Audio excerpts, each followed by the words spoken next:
En este vídeo vamos a ver toda una serie de clases utilitarias que nos van a ser de interés para poder acabar de diseñar nuestra retícula y de configurar lo que es la compaginación de las páginas. En primer lugar vamos a ver los getters.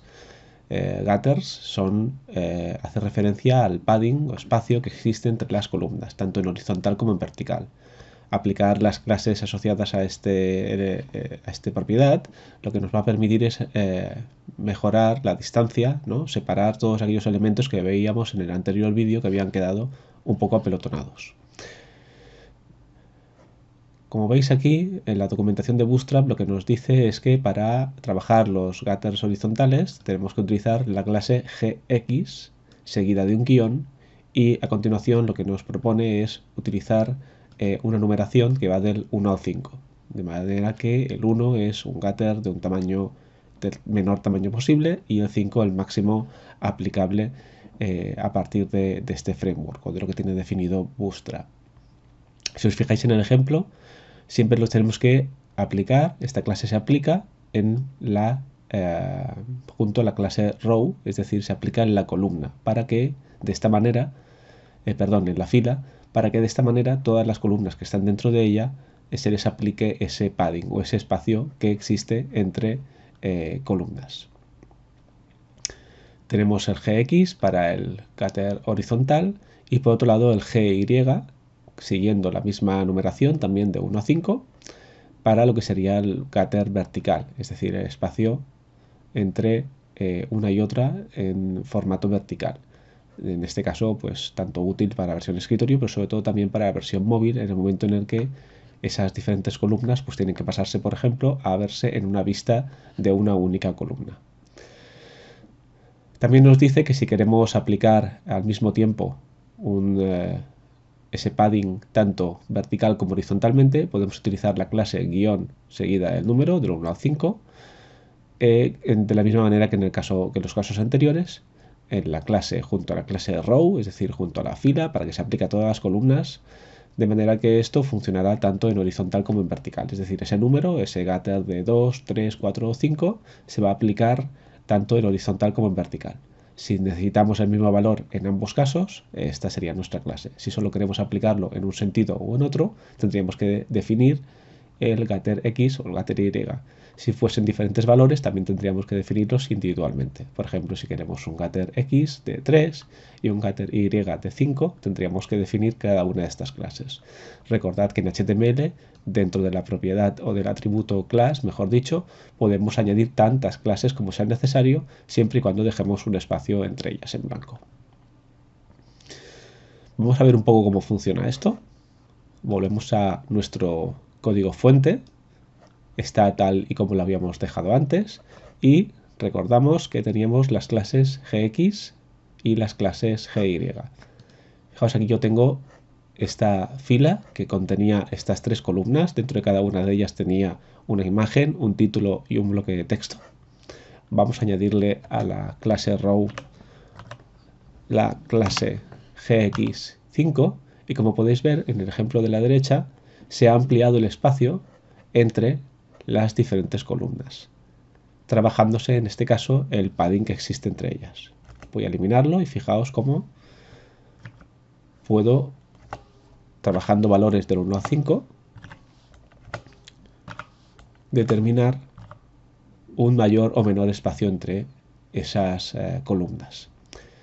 Si vamos a la versión móvil, fijaos que este solo aplicaba al getter horizontal, pero que el vertical todavía no se le ha aplicado ningún cambio. Fijaos cómo desde el final de esta columna, de este div, hasta el principio del siguiente, pues prácticamente no tengo ningún espacio, ¿no? Hay un pequeño padding entre ambos, o margin, mejor dicho, pero prácticamente están apelotonados, ¿no? Esto lo podemos trabajar, como hemos visto anteriormente, con la clase GI seguida del número, ¿vale? Fijaos cómo ahora ha bajado un poquito. Si le añado 2, baja más. Si le añado 3, baja más.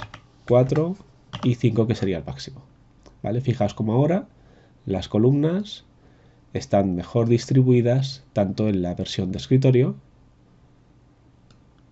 como en la versión móvil, permitiendo una lectura más agradable que lo que habíamos visto antes. Esto lo podemos aplicar a cualquier tipo de diseño, es decir, lo podemos aplicar a las columnas que hemos visto antes, pero también a las columnas del blog que tenemos a continuación, o de este ejemplo de página de blog. Vamos a ver en este caso la clase G simplemente para que se aplique tanto en vertical como en horizontal. Fijaos como ahora aquí este espacio aumenta, permitiéndonos ver claramente dónde acaba lo que sería el post, en este caso donde empieza esa barra con los widgets. ¿Vale? Y fijaos como este espacio también de aquí también ha aumentado. Si yo lo elimino, fijaos como ese espacio se reduce. ¿Vale? Podemos trabajar diferentes valores también que serían aplicables a un caso y al otro. Vamos a ver ahora también algunas clases utilitarias para trabajar el margin y el padding de cualquier elemento y no solo aplicado a lo que serían las columnas. Para, por ejemplo, ampliar el espacio que existe entre la separación entre este banner destacado y el siguiente bloque de 3 columnas. O, por ejemplo, también para ampliar estos espacios que tenemos aquí, desde el banner destacado hasta estas etiquetas o el título del post, o incluso entre estos dos banners. Para ello, la documentación dentro de la sección Utilities y concretamente en el apartado Spacing, tengo una serie de clases utilitarias que me va a permitir manejar el margin y el padding. ¿Cómo funciona esto del margin y el padding? Pues básicamente lo que nos dice la documentación es que tenemos dos clases, que son la clase M y la clase P, cada una de ellas para el margin y el padding respectivamente, a las cuales también le podemos sumar los valores T, B, S, E, X e Y, sirviendo cada uno de ellos para las siguientes cosas. La T para definir el margin o el padding de la parte superior, top, la B para el bottom, parte inferior, la S para la izquierda, la E para la derecha, la X para tanto izquierda y derecha y la Y tanto para arriba y abajo. Y en último lugar también tenemos la posibilidad, como hemos visto antes con los gutters, de poder trabajar un valor que va del 0 al 5 para poder ampliar o reducir ese margin o ese padding. Si lo combinamos todo esto, pues tendríamos elementos como los que tenéis aquí, ¿no? Si yo digo, por ejemplo, MT0, lo que estoy diciendo es que el margin top sea de 0. Si yo lo que digo es MS1, lo que estoy diciendo es que el margin de la izquierda sea de 1. Es decir, que se le aplique este multiplicador 0.25 para ampliar en 0.25 veces el espacio en píxeles. Y así yo puedo ir combinando cosas, ¿no? De manera que si yo quiero, por ejemplo, trabajar el padding de la parte inferior, pues tendría que combinar la P con la B, padding bottom, es decir, padding inferior, más el valor, el padding que yo quiera dejar, en este caso, por abajo. Esto es muy potente y lo podemos combinar y trabajar de muchas maneras diferentes. Antes de ver un ejemplo, vamos a recordar cómo funciona el modelo de caja en HTML5. En este ejemplo del W3C podemos ver muy claramente cómo funciona el modelo de caja CSS, que es precisamente lo que vamos a trabajar con estas clases utilitarias. Lo que nos dice o lo que nos propone el modelo de caja CSS es que todos los elementos se tienen que entender como un contenido y este bloque de aquí de contenido que tenemos justo en el centro de esta figura puede ser tanto un párrafo como una imagen, como un encabezado H1 o un enlace, es decir, cualquier tipo de elemento HTML sería lo que veríamos en esta zona central del gráfico. Un elemento que puede tener un borde que no es otra cosa que una línea más o menos gruesa y de un color determinado que lo rodea. También un espacio que separa ese contenido del borde, es decir, que lo deja respirar por arriba, por abajo, por la izquierda y la derecha, que se denomina padding. Y un espacio que separa a ese elemento de otros elementos que puedan venir a continuación. Por ejemplo, imaginad que si esto es un encabezado H1, pues del siguiente encabezado H2. Ese espacio es el margin y es por tanto el espacio que definimos o el espacio que definimos entre el borde de un elemento o el final del borde de un elemento y el final del borde del siguiente elemento. Hemos visto hasta ahora en Bootstrap, habíamos visto las clases utilitarias para trabajar el margin y el body y el padding, pero también tenemos unas clases para trabajar los bordes en el caso de que sea necesario. Los bordes normalmente pues, los podemos añadir cuando queremos generar cajas, ¿no? Bloques de contenido separados. Lo tenemos también aquí, fijaos aquí en Utilities, Borders, y funciona de una manera relativamente parecida a la anterior. Lo que nos dice es, si tú quieres añadirle un borde a algún elemento, pues simplemente tienes que utilizar la clase border. Y esto le añadirá un borde, en este caso de color gris, muy clarito, a los 4 lados de ese elemento. En este caso, este cuadrado que veis aquí. Si solo queremos añadir por arriba, por abajo, arriba, derecha, abajo o izquierda, pues tenemos que utilizar las clases border top, border end, border bottom o border start. También lo podemos eliminar de alguna de ellas utilizando esta clase sustractiva. Esto es menos habitual. Podemos trabajar diferentes colores primarios disponibles dentro de lo que sería el CSS de Bootstrap. El primary es este azul, el secondary es este color como un gris oscuro, el success es un verde, el danger es un color rojo, warning amarillo, etcétera, etcétera. Fijaos que siempre combinamos las clases border para aplicar el border y border, primary, secondary, success, el que sea, para aplicarle el color. Aquí vemos algunos ejemplos de uso. ¿Vale? Fijaos como por ejemplo en este caso, en el primero de los casos tenemos un borde con el color azul. Por la izquierda no tiene borde. Fijaos, start, que sería izquierda, 0. Y a la derecha, en el end, tiene el borde redondeado. Vamos a ver también cómo trabajar el grosor. Fijaos que si yo le aplico la clase border 1, 2, 3, 4 o 5, puedo determinar que ese borde, que también puede ser de diferentes colores, si trabajamos las clases que hemos visto antes, se le aplique más o menos grosor. E incluso también podemos trabajar la propiedad border radius de CSS, aplicándole, en este caso, pues que el borde sea totalmente recto, cóncavo o convexo, ¿no? Y fijaos como aquí podemos incluso forzar que esos elementos se acaben convirtiendo en circunferencias perfectas, como lo que veis aquí en este ejemplo. Podemos también determinar tamaños. Vale, vamos a ver todo esto aplicado ahora a un ejemplo en nuestro código fuente. Y lo vamos a aplicar concretamente a este encabezado H1 para poder ver cómo funciona todo esto del modelo de caja.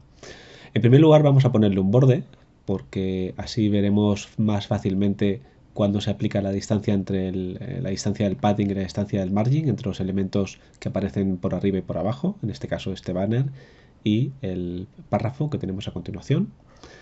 Para ello vamos al elemento H1, que es donde queremos aplicar el border, le añadimos el atributo class y vamos a empezar a trabajar las clases de Bootstrap. En primer lugar, con la clase border, yo le digo añádeme un borde. Fijaos como ahora tenemos un borde alrededor.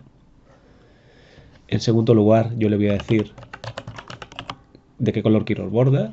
En este caso lo quiero de un color negro oscuro, por lo tanto cogeré la clase border dark. Fijaos como ahora lo tengo de color negro. Y como no se ve demasiado, y quiero que en el ejemplo se pueda apreciar bien, le vamos a ampliar un poco el grosor. Para ampliar el grosor, teníamos que utilizar la clase border seguida de un número de 1 a 5, siendo el 1 el menor grosor posible y el 5 el mayor. Por ejemplo, aquí tenemos un 3, o aquí tenemos 4, o un 5. Vamos a dejarlo en 5, aunque es un poco exagerado, para poder ver el ejemplo mejor. Ahora que tenemos el borde, podéis ver cómo este contenido, este elemento, por la izquierda no tiene ningún espacio, está completamente enganchado a lo que sería el borde de la izquierda. Lo mismo pasa con el borde inferior. tiene un mínimo espacio con el borde superior, y por la derecha hay bastante más espacio. ¿Por qué hay más espacio por la derecha? No porque yo haya definido o porque Bootstrap defina más espacio por la derecha, sino porque simplemente dentro de lo que sería el espacio asignado a este elemento HTML dentro de la caja de la retícula que yo he diseñado, todavía le queda espacio. Es decir, si yo el título del post lo continuase ampliando, fijaos cómo el espacio se va rellenando, ¿vale? ¿Vale? De manera que el borde, o el, mejor dicho, el padding de la derecha normalmente no es algo que podamos siempre tomar como referencia, sino que en muchas ocasiones siempre será mayor, precisamente porque el contenido no llega hasta el final. Vamos a trabajar en primer lugar el padding, que como hemos visto en el modelo de caja, a través de ese ejemplo del W3C, era el espacio que existe entre el contenido o el elemento y el border. Para trabajar el padding teníamos la clase P, y recordad que yo tenía la posibilidad de decir si quería trabajar el padding de arriba, abajo, izquierda o derecha. El de la parte superior era el PT, padding top, y esto sucedía de un guión y el valor 1 a 5 que yo quería aplicar, siendo 1, como veis, un pequeño padding, o 5 el más grande. Esto se lo puedo aplicar a todos los lados, de manera que yo puedo decirle también padding bottom, padding por debajo, también quiero que sea de 5. El padding S, que es el de la izquierda, la S es de start, también quiero que sea de 5. Y el padding left, de la derecha, que sería el E, pues también de 5. ¿Vale? Fijaos como aquí ahora el de la derecha no lo veo, pero sí que puedo ver como aquí esta previsualización me deja ver el espacio que he dejado, ¿eh? Y como si yo ahora ampliase el contenido, fijaos que ya no me deja llegar tan al final como me dejaba llegar antes. Si yo eliminase este último, fijaos como aún tendría la posibilidad de añadir un par de caracteres más. Aquí sí que podemos observar cómo el padding de la derecha, al no haberse aplicado en este último ejemplo, me permite llegar hacia el final de la caja, cosa que aquí a la izquierda no pasa, porque tenemos este padding S con valor 5. Si yo le quiero aplicar 5 a todos los lados, simplemente tengo que utilizar la clase P seguida del valor 5. Por lo tanto, esta sería la clase más útil si el padding que yo quiero aplicar a un elemento es idéntico por los 4 lados, y si en el caso de que sean diferentes tendría que combinar esas otras clases que hemos visto antes. Padding T para arriba, padding B para la parte inferior, padding S para la parte izquierda y padding E para la parte de la derecha. Las clases relacionadas con el margin o el margen funcionan exactamente igual. Si yo digo MT sería el margin top o el margen superior. Fijaos como ahora el margen de la parte superior ha aumentado. Si yo le digo margin bottom, lo que aumenta es el margen de la parte inferior, es decir, la distancia entre el borde del elemento y el borde del siguiente elemento, que en este caso no lo vemos porque es invisible. Margin E para trabajar el margen de la izquierda, perdón, el de la derecha, y margin S para trabajar el margen de la izquierda. ¿Vale? Y fijaos como aquí yo he acabado centrando de esta manera, al añadirle 5 por todos los lados, he acabado centrando esta caja en esta columna que yo había definido aquí. ¿Vale? Fijaos cómo esto se aplica tanto a la versión móvil como a la versión escritorio. Y esto pues es extremadamente potente para poder acabar de definir nuestra interfaz, ¿eh? Fijaos ahora, por ejemplo, si le quiero ampliar el espacio por arriba al elemento de etiquetas para que no esté tan enganchado en la parte superior, pues yo podría simplemente venir aquí al H3, aplicarle una clase y decirle que el margin top, el margin por arriba, es de 5, de manera que lo tengo justo también al lado de este, ¿no? O si, por ejemplo, quisiera separar estas dos imágenes, las podría meter en una caja y trabajar el margin bottom, el margin por abajo, perdón. Como veis aquí, por ejemplo, meto la primera en una caja y fijaos cómo tengo este margen en la parte inferior, porque dentro de esta caja en la que está esta imagen tengo este margin en la parte inferior, ¿no? Si lo quisiera aplicar también por arriba para separar las etiquetas, pues podría poner una clase margin top 5. Vale, fijaos como tengo 5 y 5 por arriba y por abajo. Pensad que estas clases se suman a los getters que hemos visto antes, de manera que si yo aquí he ampliado en 5 y el getter también, fijaos, aquí también había una separación, en la versión móvil, cuando vea la distancia vertical, fijaos cómo veré una distancia vertical que es mayor, ¿vale?